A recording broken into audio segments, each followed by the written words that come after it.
हमारे YouTube channel MP link कह सकते हैं। स्टूडेंट्स, आज हम लोग आपके लिए एडगर अभ्यास पुस्तिका समाज विज्ञान का कक्षा 8वीं के लिए राजनीति का अध्याय 5 लेके आए हैं। इसके पहले के वीडियो में हमने आपके लिए अध्याय 4 तक आपको प्रोवाइड कर दिया था। अगर आपने वो वीडियो नहीं देखा है तो आप उनको इस वीडियो के डिस्क्रिप्शन बॉक्स में जाकर लिंक के माध्यम से देख सकते हैं। तो देखिए देखते हैं हमने आपको देखिए आपको भारतीय संविधान, धर्मनिरपेक्ष की समझ, संसद तथा कानून का निर्माण, न्यायपालिका ये आपको हमने प्रोवाइड कर दिया था। आज हम देखेंगे हास्यकरण की समझ। ठीक है, चलिए अध्याय 5 के क्वेश्चन का आंसर करके देखते हैं।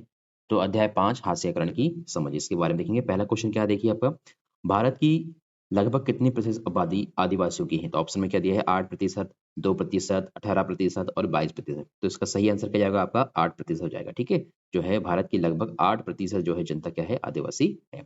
चलिए देखते हैं क्वेश्चन नंबर 2, आदिवासियों में सबसे ज़्यादा बोली जाने वाली भाषा कौन-सी है?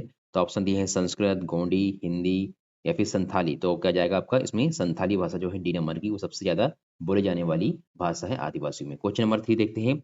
उड़ीसा के डोंगरिया कोंड नामक आदिवासी समुदाय का पवित्र पर्वत है। ठीक है, तो ऑप्शन यहाँ पे ऑप्शन दिया है न्यायगिरी पर्वत, सतपुड़ा पर्वत, विंध्याचल पर्वत या फिर अरावली पर्वत। तो सही क्या है आपका न्यामगिरी पर्वत जो है आपका सही आंसर जाएगा क्वेश्चन नंबर 3 का।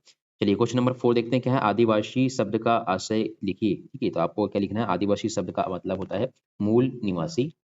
ये ऐसे समुदाय हैं जो जंगलों के साथ जीते हुए आए हैं और आज भी उसी तरह ही जी रहे हैं। ठीक है, तो यहाँ पे ये जाएगा आदिवासी शब्द का आशय। चलिए क्वेश्चन नंबर देखते हैं हम लोग 5 क्या दिया हुआ है, हमारे देश में सर्वाधिक जो है जनजातियां वाले राज्य कौन कौन से हैं? ठीक है, तो हमारे देश में सबसे ज्यादा जो जनजाति वाले राज्य कौन से हैं? हमारे देश में सर्वाधिक जनजाति वाले राज्य जो हैं, राज्य उड़ीसा है। ठीक है, पहला आपका मध्य प्रदेश है, राजस्थान है, अरुणाचल प्रदेश है। ये जो राज्य हैं जहाँ पे सबसे ज्यादा क्या है आपकी आदिवासी जनजातियां मतलब निवास करती हैं। क्वेश्चन देखते हैं 6 का दिया है, जंगलों से प्राप्त ऐसे 3 उत्पाद बताइए जिनका उपयोग आप घर में करते हैं। ठीक है, आपको ऐसी चीज 3 बतानी है, 3 उत्पाद मतलब ऐसे 3 वस्तुएं बतानी है जो आप यूज करते हैं जो जंगलों से प्राप्त होती है। जैसे पहले आप लिख सकते हैं कीमती इमारती लकड़ियां जिससे हम लोग फर्नीचर वगैरह बनाते हैं।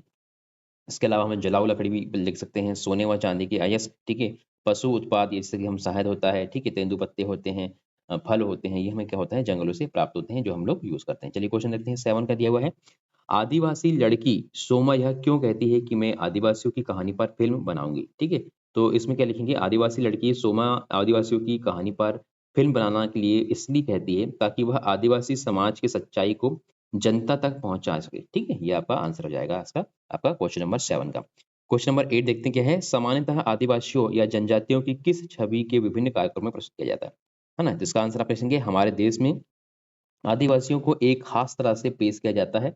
स्कूल के उत्सवों में, सरकारी कार्यक्रमों में या फिर किताबों व फिल्मों में उन्हें सदा एक रूप में ही पेश किया जाता है।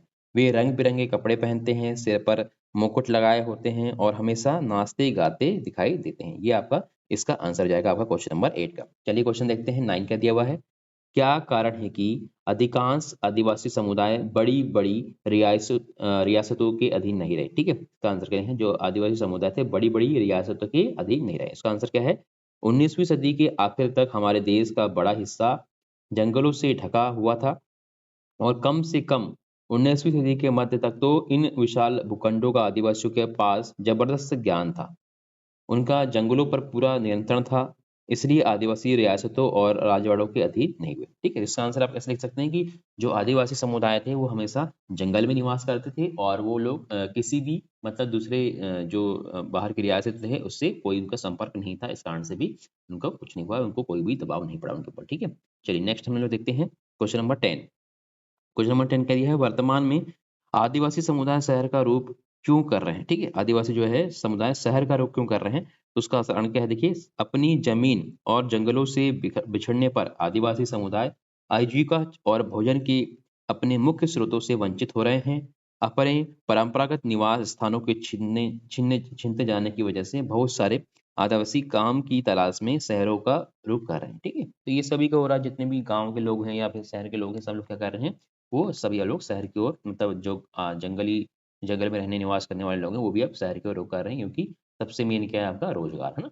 चलिए क्वेश्चन देखते हैं हम लोग, अब 11 नंबर का दिया है, क्या कारण है कि खनन परियोजना के कारण विस्थापित होने वालों में 50% से अधिक आदिवासी समुदाय है? ठीक है, इसका आंसर आप कैसे लिखेंगे कि आदिवासी के इलाकों में खनिज उत्पादन, पदार्थों और अन्य प्राकृतिक संसाधनों की भरमार रही है, इसलिए इन जमीनों को खनन और अन्य विशाल औद्योगिक परियोजनाओं के लिए बार-बार छीना गया है। सरकारी आंकड़ों से पता चलता है कि खनन और खनन परियोजनाओं के कारण विस्थापित होने वालों में लगभग 50% से ज्यादा केवल आदिवासी रहे, क्योंकि जंगल में वही निवास करते थे और जितने भी जो खनिज पदार्थों के जो स्रोत हैं वो क्या है, जंगल में ही पाए जाते हैं। इसलिए उनको वहां से विस्थापित किया जाता है ताकि वहां पे खनन का कार्य, मतलब जो माइनिंग कार्य है वो किया जा सके। चलिए क्वेश्चन देखते हैं हम लोग। 12 क्या दिया हुआ है, यदि आदिवासी समुदाय वन भूमि पर अपना अधिकार खो देता है तो वह किस प्रकार की ज्ञान संपदा के खोने का खतरा उत्पन्न हो जाएगा। ठीक है, तो इसका आंसर क्या लिखेंगे आप। आदिवासी लगभग 10,000 तरह के पौधों का इस्तेमाल करते हैं।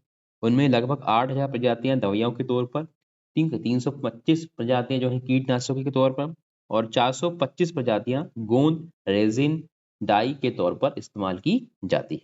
अब आदिवासी समुदाय वन भूमि पर अपना अधिकार खो देते हैं तो यह सारी ज्ञान संपदा भी खत्म हो जाती है। ठीक है, ये आपका आंसर हो जाएगा क्वेश्चन नंबर 12 का। क्वेश्चन नंबर 13 देखते हैं क्या दिया। देखिए क्वेश्चन नंबर 13 है, अल्पसंख्यकों के लिए सुरक्षात्मक प्रावधानों की आवश्यकता क्यों है। ठीक है, ये आपका क्वेश्चन है 30 नंबर का। तो इसका आंसर क्या लिखेंगे। अल्पसंख्यक शब्द आमतौर पर ऐसे समुदाय के लिए इस्तेमाल किया जाता है जो संख्या की दृष्टि से बाकी आबादी के मुकाबले बहुत कम है। ऐसे में अल्पसंख्यक समुदायों को बहुसंख्यक समुदाय के सांस्कृतिक वर्चस्व की आशंका से बचाने के लिए सुरक्षात्मक प्रावधानों की जरूरत पड़ती है। यह प्रावधान उन्हें भेदभाव, नुकसान की आशंका से भी बचाते हैं। ठीक है, इस तरह से आपका क्वेश्चन नंबर 13 का आंसर जाएगा। तो टोटल जो 13 क्वेश्चन थे इस अध्याय के आपको हमने प्रोवाइड कर दिए हैं। इसको आप अपनी नोटबुक में नोट डाउन कर सकते हैं। इनको आपको याद करना है क्योंकि बहुत ही इंपॉर्टेंट क्वेश्चन है आपके जो एग्जाम्स होने वाले हैं नेक्स्ट अभी उसके लिए। तो ये वीडियो आपको कैसा लगा आप हमें कमेंट बॉक्स में बताएं। वीडियो को लाइक करें, शेयर करें अपने फ्रेंड्स को, और इसके आगे हम लोग आपको अध्याय 6, अध्याय 7 और अध्याय 8 भी आपको प्रोवाइड करेंगे। तो वीडियो आप देखते रहिए। वीडियो देखने के लिए बहुत बहुत धन्यवाद। Thanks for watching.